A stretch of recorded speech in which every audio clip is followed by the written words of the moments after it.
जिलाधिकारी महोदय श्री अरविंद कुमार वर्मा जी, आप हैं मधुबनी के चांद, आप हैं मधुबनी के चांद, आपके सभी ऑफिसर सितारे हैं। सच कहता हूं जिलाधिकारी महोदय, हमारे मधुबनी वासी भी बड़े प्यारे हैं, बड़े प्यारे हैं, बड़े प्यारे हैं। आज के इस कृषि एवं स्वास्थ्य अमृत महोत्सव सह अंतर्राष्ट्रीय कृषि सम्मेलन में इस कार्यक्रम के मुख्य अतिथि श्री महेश्वर हजारी, डिप्टी स्पीकर बिहार विधानसभा, यहाँ पर उपस्थित माननीय मंत्री श्री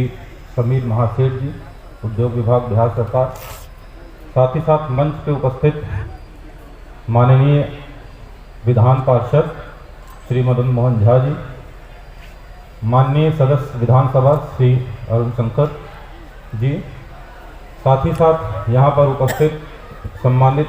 पद्मश्री श्री हुकुमदेव नारायण यादव जी, जो हमारे माननीय पूर्व केंद्रीय मंत्री भी रहे हैं, साथ ही साथ मंच पे मौजूद सभी अन्य सम्मानित अतिथिगण और इस कार्यक्रम में विभिन्न देशों से भाग ले रहे सभी सम्मानित अतिथिगण,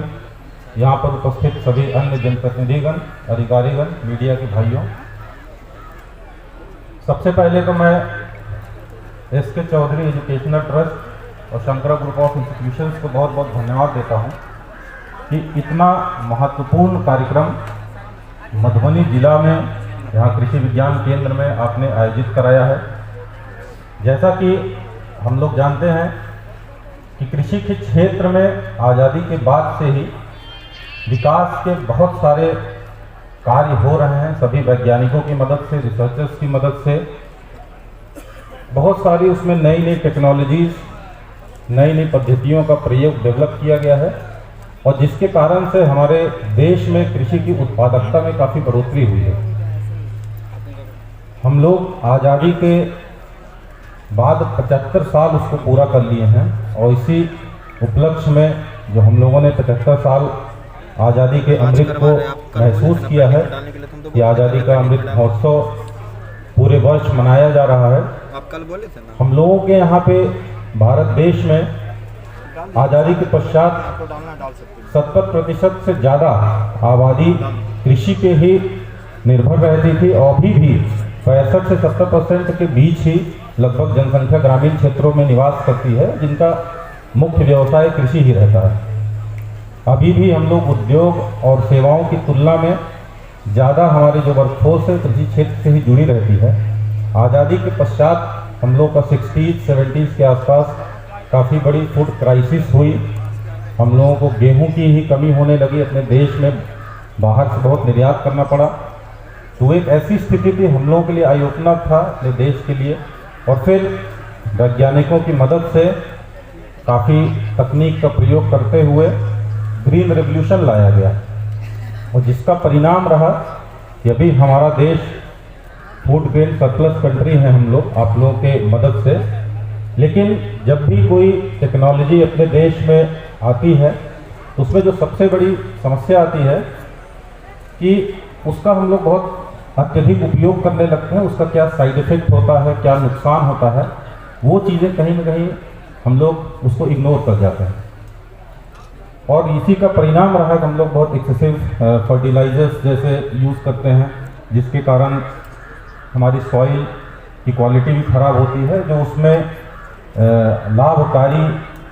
बैक्टीरिया होते हैं उनकी भी मृत्यु हो जाती है, उससे उत्पादकता खराब होती है। ये बहुत महत्वपूर्ण होता है कि जो भी नई तकनीकों, नई पद्धतियों का हम लोग प्रयोग करें, उसमें जो हमारे संसाधन हैं उसका बहुत सस्टेनेबल प्रयोग हो। और इस सेमिनार का मैं देख रहा था, थीम भी यही है कि एग्रीकल्चर के विकास के लिए जो संसाधन है उसका सस्टेनेबल प्रयोग करना। और हमारे देश का ही पंजाब राज्य रहा है, आप लोगों ने सुना होगा, बहुत ज़्यादा वहाँ पे एक्सेसिव फर्टिलाइज़र और ग्राउंड वाटर का यूज हुआ। उसके कारण से ग्राउंड वाटर टेबल प्रभावित होने लगा, सॉइल की क्वालिटी ख़राब होने लगी। तो सस्टेनेबल यूज़ बहुत ज़रूरी रहता है। तो मैं समझता हूँ कि यहाँ पे जितने देशों के रिसर्चर्स, वैज्ञानिक यहाँ पे उपस्थित हैं, हमारे भारत देश के ही बहुत सभी वैज्ञानिक यहाँ उपस्थित हैं, छात्र हैं। निश्चित रूप से ही इस सेमिनार में किस प्रकार से जो विभिन्न नई टेक्नोलॉजीज हैं, पद्धतियां हैं कृषि विकास के लिए, उसमें संसाधनों का हम लोग बहुत ही सस्टेनेबल तरीके से किस प्रकार से प्रयोग होगा उसके बारे में चर्चा करेंगे और साथ ही साथ उसको हम लोग किसानों के बीच प्रचारित भी करेंगे। और मैं अंत में पुनः एसके चौधरी संत कुमार चौधरी जी को बहुत बहुत धन्यवाद देता हूं कि जो समस्या एक और हमारे कृषि विकास में रहती है कि लैब टू लैंड, जो टेक्नोलॉजी को लैब में जो आप लोग निकालते हैं उसको ग्राउंड लेवल पे हमारे किसानों के बीच ले जाने का जो गैप रहता है, मैं समझता हूं कि मधुबनी जिला में और इतने रिमोट एरिया में, हेडक्वार्टर में भी नहीं है, यहाँ पे इस तरीके का सेमिनार आप लोग पिछले 7 वर्षों से करा रहे हैं। इसका एक ये भी फायदा होगा कि हमारे मधुबनी जिला के किसान भाई सीधे तौर पे इसको देख सकेंगे कि क्या क्या नई पद्धतियाँ आई हैं, क्या क्या नई टेक्नोलॉजीज है, यहाँ स्टॉल लगा हुआ है, खुद भी वो लोग उसको समझ पाएंगे। तो ये जो गैप रहता है, ये मधुबनी जिला में एक रिमोट क्षेत्र में आप लोग यहाँ पे आयोजित किए हैं, एक ये गैप में भी कमी आएगी। हमारे मीडिया के बंधु यहाँ उपस्थित हैं, आप लोग भी, मुझे पूरी उम्मीद है जो सेमिनार में चर्चाएँ होंगी उसको भी आप लोग बहुत कवरेज देंगे, ताकि हमारे जो वैज्ञानिकों के द्वारा जो भी अभी तक की डेवलपमेंट हुई हैं, जो योगदान रहा है, जो नई तकनीकियाँ आई हैं, हमारे किसान भाइयों के बीच में बहुत पहुँचेगी और न केवल मधुबनी जिला बल्कि पूरा बिहार राज्य ही, पूरा देश ही इससे लाभान्वित होगा। इसके लिए मैं अंत में पुनः एसके चौधरी एजुकेशनल ट्रस्ट को बहुत बहुत धन्यवाद देता हूँ। Thank you. एक बार जोरदार तालियां श्री अरविंद कुमार जी के लिए। अब इसी के साथ मैं मंच पर